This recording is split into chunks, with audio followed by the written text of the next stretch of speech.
Hey, this is Alan Curtis Meisner, otherwise known as the Dragonmancer.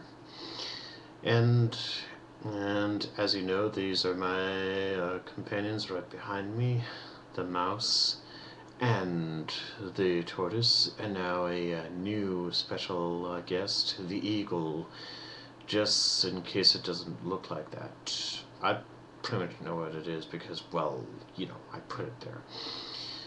Yes, it's still me. I just decided I'd I'd get a haircut because it was getting a little long and well, that goes without saying, of course. Tomorrow, of course, I'll have to get ready to shave, but hey, that's okay.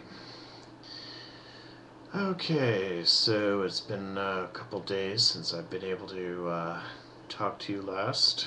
Right now I've been having a little bit of difficulty getting everything adjusted, but now the window is open, so I figured, make the most of it. Today I would like to talk to you about my own approach to Star Trek Generations Dragonmancer style.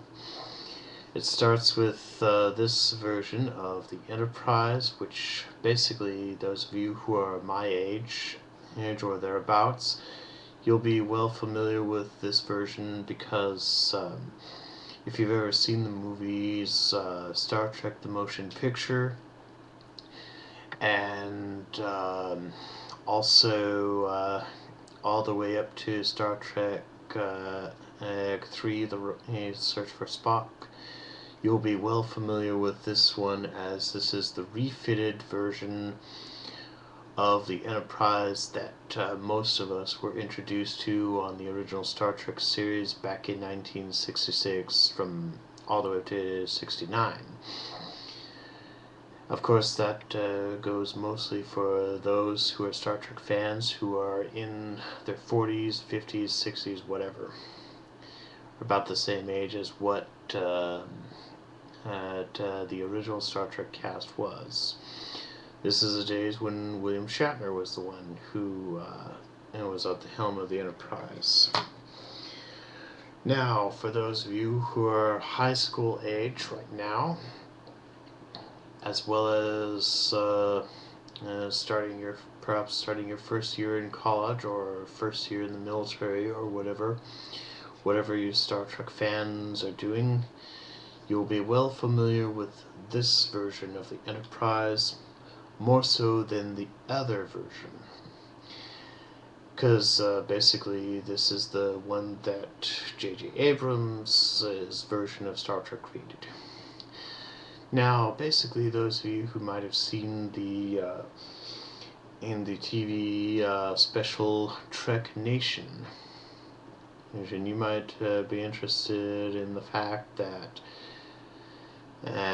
Eugene Roddenberry Jr., he's going around, he's interviewing everyone, because basically at that point he had long since began to realize that Star Trek actually touched people, because there was the scientific data, there was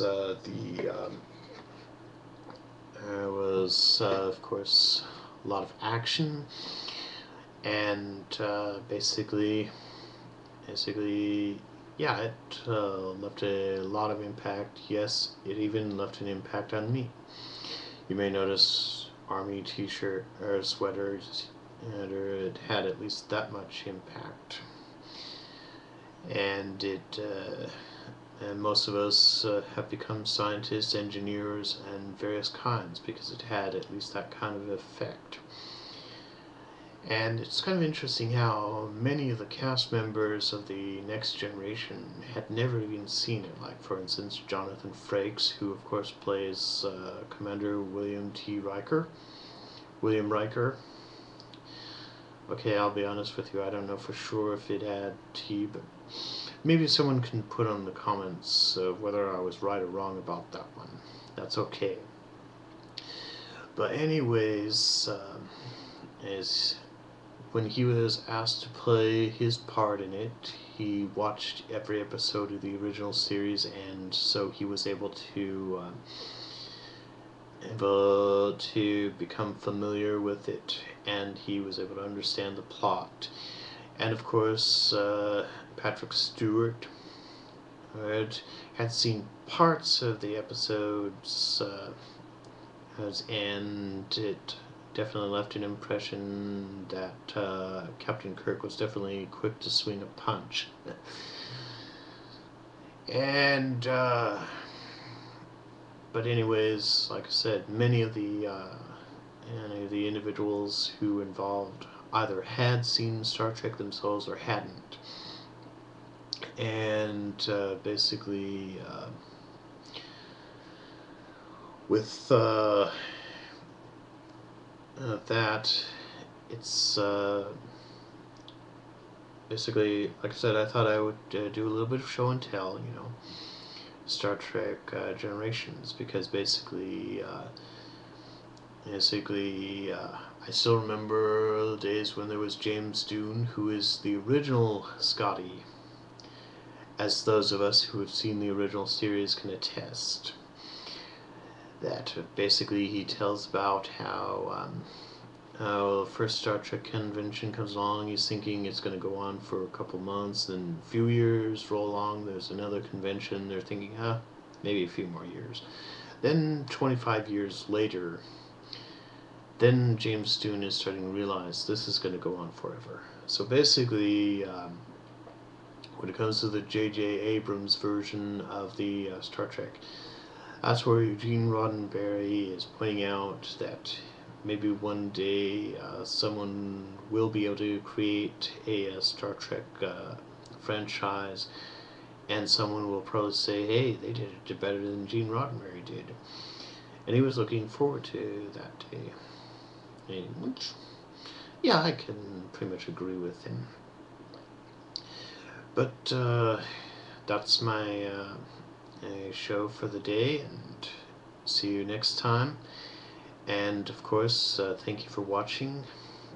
Feel free to comment on it, and stop by anytime.